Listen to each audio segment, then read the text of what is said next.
Hearty welcome, sir.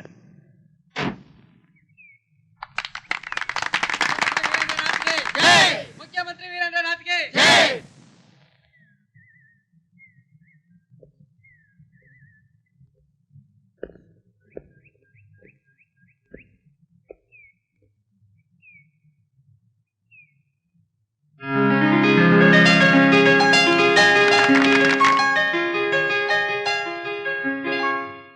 ಕಾರ್ಮಿಕ ಬಂಧುಗಳೇ, ಈ ದಿನ ನಮ್ಮ ಜೀಬ್ರಾ ಕಂಪನಿಯ ಮಾಲೀಕರಾದಂತ ವಿಶ್ವನಾಥ ಪ್ರತಾಪ್ ರವರು ನಮ್ಮೆಲ್ಲಾ ಕಾರ್ಮಿಕರಿಗೂ ಆಶ್ರಯ ಯೋಜನೆದಡಿಯಲ್ಲಿ ಉದಾರ ಮನೋಭಾವದಿಂದ ಒಂದೊಂದು ಮನೆಯನ್ನು ಉಚಿತವಾಗಿ ಕೊಟ್ಟಿರುತ್ತಾರೆ.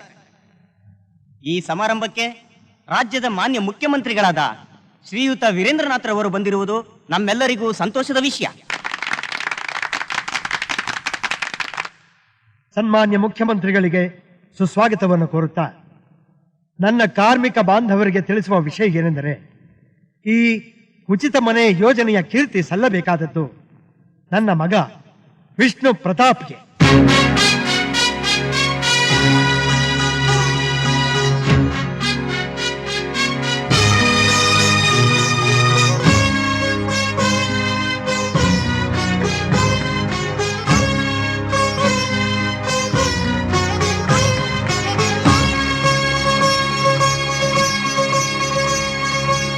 ಆತ್ಮೀಯರೇ, ಜೀಬ್ರಾ ಕಂಪನಿ ಆಡಳಿತ ವರ್ಗಕ್ಕೂ ಕಾರ್ಮಿಕ ವರ್ಗಕ್ಕೂ ನನ್ನ ಶುಭಾಶಯಗಳು.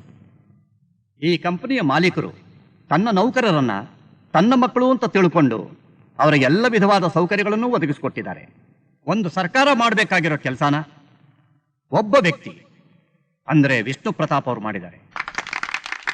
ಪ್ರತಿ ಮಾಲೀಕರು ತಮ್ಮ ನೌಕರರನ್ನ ವಿಷ್ಣು ಪ್ರತಾಪ್ ಥರ ನೋಡಿಕೊಂಡ್ರೆ ನಮ್ಮ ರಾಜ್ಯ ರಾಮರಾಜ್ಯ ಆಗೋದ್ರಲ್ಲಿ ಸಂದೇಹವೇ ಇಲ್ಲ. Mister Vishnu Pratap sir, I am really proud of you. Vishnu ಪ್ರತಾಪ್ಗೆ, ವಿಷ್ಣು ಪ್ರತಾಪ್ಗೆ. ಓಕೆ, ಆಯ್ತು. ಯಾರು ಇದನ್ನ ಟೈಪ್ ಮಾಡಿದ್ದು? ರಾಮಾಯಣವ್ರು. ಕರಿ ಅವ್ರನ್ನ. ರಾಮಾಯಣವ್ರೆ, ಬಾಸ್ ಕರೀತಾ ಇದ್ದಾರೆ. ಹೌದಾ ಸರ್? ಕರೆದ್ರಂತೆ. ಏನ್ರಿ ಇದು ತಪ್ಪೇ ಟೈಪ್ ಮಾಡಿದ್ದೀರಾ? ಏನ್ ಸರ್? ಇಲ್ಲಿ ನೋಡಿ ಸರ್, ಕನ್ನಡಕ ಹೊಡೆದೋಗ್ಬಿಟ್ಟಿದೆ, ಅದಕ್ಕೆ. ಅದೆಲ್ಲ ನನಗೆ ಗೊತ್ತಿಲ್ಲ ರೀ. ಇನ್ನೊಂದ್ಸಲ ತಪ್ಪಾಗಿ ಟೈಪ್ ಮಾಡಿದ್ರೆ ನಿಮ್ಮನ್ನ ಕೆಲಸದಿಂದ ತೆಗೆದಾಕ್ಬಿಡ್ತೀನಿ ಅಷ್ಟೇ. ಸರ್, ಇನ್ನೊಂದ್ಸಲ ಈ ತಪ್ಪು ಮಾಡಲ್ಲ ಸರ್, ಈ ಸಲ ಕ್ಷಮಿಸಿಬಿಡಿ. ಸರಿ, ಹೋಗಿ. ಅಕ್ಕ ಬಂದ್ಲು. ಅಕ್ಕ, ಇಷ್ಟೊತ್ತು ತನಕ ಎಲ್ಲಿ ಹೋಗ್ಬಿಟ್ಟಿದೆ? ಜೀಬ್ರಾ ಕಂಪ್ನಿಗೆ ಅಪ್ಲಿಕೇಶನ್ ಹಾಕಕ್ ಹೋಗಿದ್ದೆ. ಅದ್ ಸರಿ, ಅಪ್ಪ ಬೆಳಿಗ್ಗೆ ಊಟ ತಗೊಂಡ್ ಹೋದ್ರ? ಹೇಗಕ್ಕ ತಗೊಂಡೋಗ್ತಾರೆ? ನೀನಂತೂ ಮನೇಲಿರ್ಲಿಲ್ಲ, ನನಗಂತೂ ಅಡಿಗೆ ಮಾಡಕ್ಕೆ ಬರಲ್ಲ. ಹಾಗಾದ್ರೆ ಬೆಳಗ್ಗೆಯಿಂದ ನೀವಿಬ್ರು ಏನು ತಿಂದೇ ಇಲ್ವಾ? ಅಪ್ಪ ನಮ್ಮಿಬ್ರಿಗೂ ಹೋಟ್ಲಿಂದ ತಂದ್ಕೊಟ್ರು, ನೀವು ಸ್ವಲ್ಪ ತಿಂದು ಹೋಗಿ ಅಂತ ಹೇಳ್ದೆ. ಅದಕ್ಕೆ ಅವರು ಬೇಡ, ಅಡ್ಜಸ್ಟ್ ಮಾಡ್ಕೋತೀನಿ, ನೋ ಪ್ರಾಬ್ಲಮ್ ಅಂತ ಹೇಳ್ಬಿಟ್ರು. ಅಪ್ಪ ಯಾವಾಗ್ಲೂ ಹೀಗೇನೆ, ಎಷ್ಟೇ ಪ್ರಾಬ್ಲಮ್ ಇದ್ರು ನೋ ಪ್ರಾಬ್ಲಮ್ ಅಂತ ಹೇಳಿ ಹೊರಟೋಗ್ತಾರೆ. ಅಕ್ಕ, ಅವ್ರು ಹಾಕೊಂಡಿರೋ ಕನ್ನಡಕ ಚೂರ್ ಚೂರಾಗಿ ಹೊಡೆದು ಪವರ್ ಹೊರಟೋಗಿದ್ರು ಅವ್ರು ಅದನ್ನ ಬದಲಾಯಿಸಿ ಹಾಗೆ ಹಾಕೊಂಡಿದ್ದಾರೆ. ಕೇಳಿದ್ರೆ ನೋ ಪ್ರಾಬ್ಲಮ್ ಅಂದ್ಬಿಡ್ತಾರೆ. ಅಪ್ಪನಿಗೆ ಇವತ್ತು ಸಂಬಳ ಬರುತ್ತೆ, ನಾವೆಲ್ಲ ಒಟ್ಟಿಗೆ ಹೋಗಿ ಅಪ್ಪನಿಗೆ ಹೊಸ ಕನ್ನಡಕ ಕೊಡ್ಸೋಣ. ಕೊಡ್ಸೋಣ. ಅಪ್ಪ, ಇದೇನಪ್ಪ? ಯಾಕಪ್ಪ ಇಷ್ಟೊತ್ತು? ಅಯ್ಯೋ, ಆಫೀಸ್ನಲ್ಲಿ ಬಹಳ ಕೆಲಸ ಇತ್ತು ಕಣಮ್ಮ. ಈ ಮಧ್ಯೆ ಮಳೆ ಬೇರೆ ಬಂದ್ಬಿಡ್ತು, ನಿಲ್ಲುತ್ತೇನೋ ಅಂತ ನೋಡ್ದೆ, ನಿಲ್ಲಿಲ್ಲ, ನೆನ್ಕೊಂಡೇ ಬಂದ್ಬಿಟ್ಟೆ. ಏನಪ್ಪ ನೀವು? ಅಯ್ಯೋ, ನೋಡಿದ್ರಪ್ಪ, ಆಗ್ಲೇ ನೆಗಡಿ ಶುರುವಾಗೋಯ್ತು. ಆ ಪ್ರಶಾಂತ್, ಬೇಗ ಹೋಗಿ ವಿಕ್ಸ್ ತಗೊಂಡ್ ಬಾ. ಸರಿ ಅಕ್ಕ.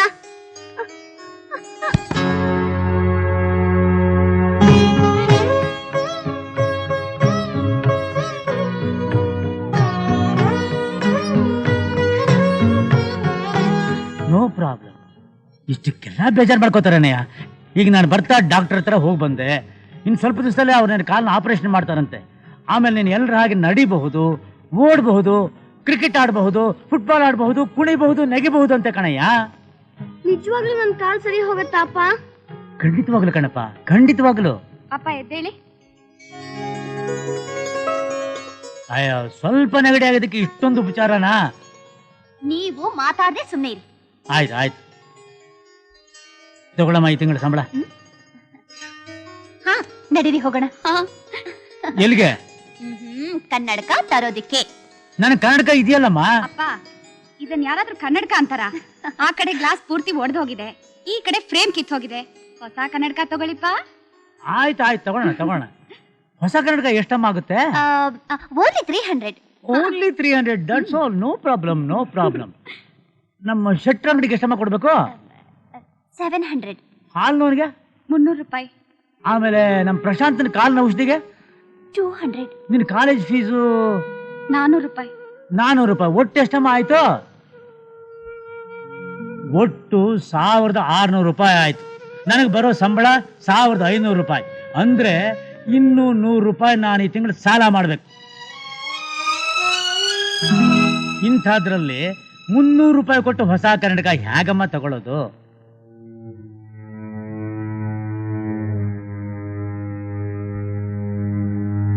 ಏನು ಯೋಚನೆ ಮಾಡಬೇಡಿ, ಎಲ್ಲ ಸರಿ ಹೋಗುತ್ತೆ. ನಿಮ್ಮಂತ ಮುದ್ದಾದ ಮಕ್ಕಳಿಗೆ ನಾನು ತಂದೆ ಅಂತ ಹೇಳ್ಕೊಳ್ಳೋದಕ್ಕೆ ಹೆಮ್ಮೆ ಪಡ್ತೀನಿ. ಈ ವಿಶಾಲವಾದ ಪ್ರಪಂಚ ನೋಡೋದಕ್ಕೆ ನನ್ನ 2 ಕಣ್ಣುಗಳು ಮುಖ್ಯ ಅಲ್ಲ, ನನ್ನ ಜೊತೆಗಿರೋ ಈ 6 ಕಣ್ಣುಗಳು ಬಹಳ ಮುಖ್ಯ. ನನ್ನ ಕಣ್ಣುಗಳಿಗೆ ಏನಾದರೂ ಚಿಂತೆ ಇಲ್ಲ, ಆದ್ರೆ ನನ್ನ ಒಟ್ಟಿಗಿರೋ ಈ 6 ಕಣ್ಣುಗಳಿಗೆ ಏನೂ ಆಗದಾಗ ನೋಡ್ಕೊಳ್ಳೋದು ನನ್ನ ಕರ್ತವ್ಯ. ವಿಷ್ಣು, ಸೇಲ್ಸ್ ಎಲ್ಲ ಹೇಗಿದೆ? Fantastic dad. ಕೈ ತುಂಬಾ ಆರ್ಡರ್ಸ್ ಇದೆ, ಇದಕ್ಕೆಲ್ಲ ನೀವೇ ಕಾರಣ. ಇದರಲ್ಲಿ ನನ್ನ ಮಗ ವಿಷ್ಣುದು ಪಾಲಿದೆ. ನೀನು ನನ್ನ ಬಲಗೈಯಾಗಿ ನಿಂತ್ಕೊಂಡು ಸಹಾಯ ಮಾಡದೇ ಇದ್ದಿದ್ರೆ. ಬರೀ ನನ್ನ ಮಾತ್ರ ಹೊಗಳಬೇಡಿ, ನಿಮ್ಮ ಮಳಿಯಂದ್ರು ಕೂತಿದ್ದಾರೆ. I am proud of him also. I say manager ಆಗಿ he is doing fantastic. Keep it up. Sir, ನಾನು ಇವತ್ತು ಈ ಸ್ಥಿತಿಲಿ ಇರೋದಕ್ಕೆ ನಿಮ್ಮಿಬ್ಬರ ಆಶೀರ್ವಾದನೇ ಕಾರಣ ಸರ್. ಆಹಾ, ಬರೀ ಅಪ್ಪ ಅಂಡನೆ ಹೊಗಳ್ತಿದ್ರೆ ಹೇಗೆ? ನನ್ನ ಮರ್ತು ಬಿಟ್ರಾ? ನಾನ್ ಗಲಾಟೆ ಮಾಡಿ ನಿಮ್ಮನ್ನ ಮದ್ವೆ ಆಗ್ದಿದ್ರೆ ನೀವಿಷ್ಟು ಮೇಲ್ ಬರ್ತಿದ್ರಾ? ವೀಣಾ, ಅದೇನು ಆಫೀಸಿಗೆ ಬಂದಿದ್ಯಾ? ಇದೇನಿದು? ಅಣ್ಣ, ನೀನ್ ಎಲ್ಲೆಲ್ಲಿ ನಿಂತು ಹುಡ್ಕೋದು? ಇವತ್ತು ಅಣ್ಣ ತಂಗಿ ಹಬ್ಬ ಅಂತ ಗೊತ್ತಿಲ್ಲ ನಿಂಗೆ? ಕೊಡು, ಕೈ ಕೊಡು.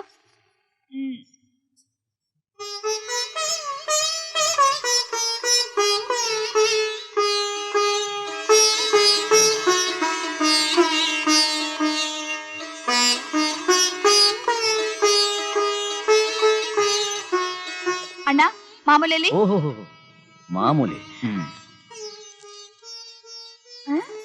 ಬರೀ 500 ರೂಪಾಯ? ಅಣ್ಣ, ಟೂ ಬ್ಯಾಡ್. ಬರ್ತಾ ಬರ್ತಾ ಕಂಜೂಸ್ ಆಗ್ತಾ ಇದ್ಯಾ? ಅಲ್ಲ, ಹೋದ್ಸಲನೇ 1000 ರೂಪಾಯಿ ಕೊಟ್ಟಿದ್ದೆ. ನಾನೆಲ್ಲಿ ಕೊಟ್ಟೆ? ನನಗೆ ಡ್ಯಾಡ್ ಕೊಟ್ರು, ಡ್ಯಾಡ್ ಗಾರ್ಡ್ ಕೊಟ್ರು. ಈ ಡ್ಯಾಡಿಗೆ ಜಾಸ್ತಿ ಕೊಡು ಅಂತ ಆ ಗಾರ್ಡ್ ಕೇಳು. ಆ ಗಾರ್ಡ್ ಈ ಡ್ಯಾಡ್ ಕೊಡ್ತಾರೆ, ಈ ಡ್ಯಾಡ್ ನನಗೆ ಕೊಡ್ತಾರೆ, ನಾನು ಈ ಮ್ಯಾಡ್ ಕೊಡ್ತೀನಿ. ಓಕೆ ಅಣ್ಣ?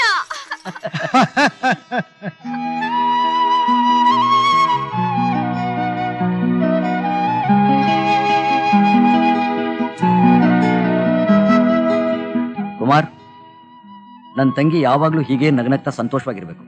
ಹಾಗೆ ನೋಡ್ಕೊಳ್ಳೋ ಜವಾಬ್ದಾರಿ ನಿಮ್ದು. ಇಲ್ಲ, ಅಣ್ಣನಾಗಿ ನಾನು ಚೆನ್ನಾಗಿ ನೋಡ್ಕೋತಾ ಇದ್ದೀನಿ ಸರ್. ವೀಣಾ, ನಾನು ಯಾವತ್ತಾರು ನಿಮ್ಗೆ ತೊಂದರೆ ಮಾಡಿದ್ನ? ನಾನು ತಮಾಷೆ ಮಾಡಿದೆ ಕುಮಾರ್. ನನ್ನ ತಂಗಿ ಸಂತೋಷವಾಗಿದ್ರೆ ಅದ್ ನನಗೆ ಸಂತೋಷ. ನೀವಿಬ್ರು ನಗನಗ್ತಾ ಇದ್ರೆ ನಮ್ಮ ಮನೆ ಸಂತೋಷದಲ್ಲಿ ಉಕ್ಕಿ ಹರಿಯುತ್ತೆ. ಏನ್ ಡ್ಯಾಡಿ? ಹೌದು ಹೌದು ಹೌದು. You idiot! Rascal!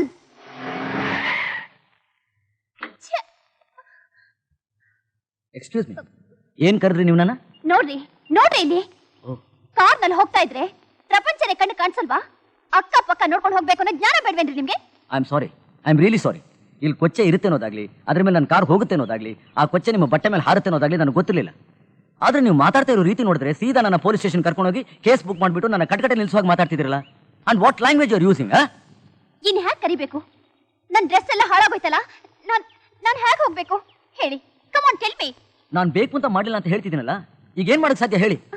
ಒಂದು ಕೆಲಸ ಮಾಡಿ, ನಿಮ್ಮ ಬಟ್ಟೆ ಕೊಡಿ, ನಾನು ಡ್ರೈ ವಾಶ್ ಮಾಡಿ ನಿಮ್ಮ ವಾಪಸ್ ತಂದು ಕೊಡ್ತೀನಿ. ಓ, ಐ ಆಮ್ ಸಾರಿ, ದಯವಿಟ್ಟು ತಪ್ಪು ತಿಳ್ಕೊಬೇಡಿ. ಅಥವಾ ನನ್ನ ಜೊತೆ ಬನ್ನಿ, ನಾನು ನಿಮ್ಮನ್ನು ಡ್ರಾಪ್ ಮಾಡ್ತೀನಿ. No thanks. ದಯವಿಟ್ಟು ಕಾರ್ನಲ್ಲಿ ಓಡಾಡೋ ನಿಮ್ಮಂಥವ್ರು ಕಾಲ್ನಲ್ಲಿ ನಡೆಯೋ ನಮ್ಮಂಥವ್ರ ಮೇಲೆ ಕನಿಕರ, ಮನುಷ್ಯತ್ವ ತೋರಿಸಿದ್ರೆ ಅಷ್ಟೇ ಸಾಕು.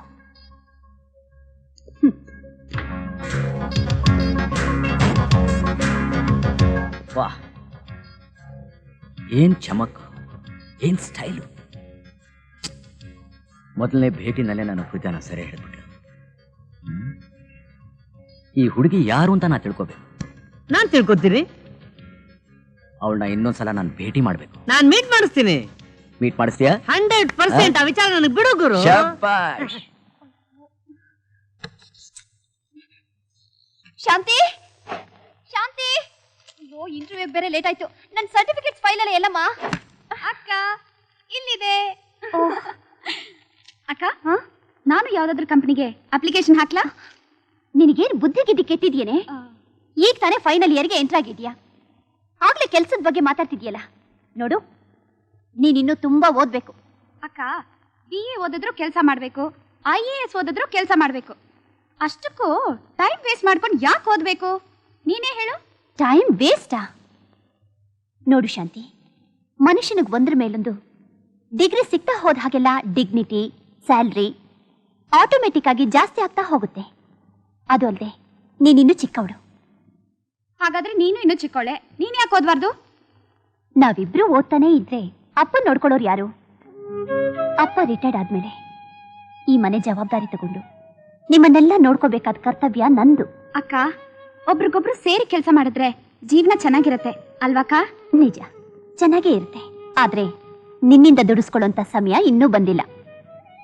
ಮೊದಲು ನೀವ್ ಚೆನ್ನಾಗಿ ಓದಿ ಒಳ್ಳೆ ಪೋಸ್ಟ್ ಜಾಯಿನ್ ಆಗಿ ಹೆಸರು ಮಾಡು.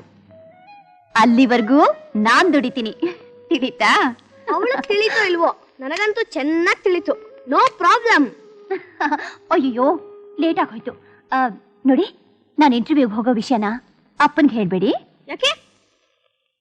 ನಾನು ಓದೋದನ್ ಬಿಟ್ಟು ಕೆಲ್ಸಕ್ಕೆ ಟ್ರೈ ಮಾಡ್ತಿದ್ದೀನಿ ಅಂತ ಅಪ್ಪನಿಗೆ ಗೊತ್ತಾದ್ರೆ ನೊಂದ್ಕೋತಾರೆ, ಅದಕ್ಕೆ. Okay, suspense and secret. Am I right?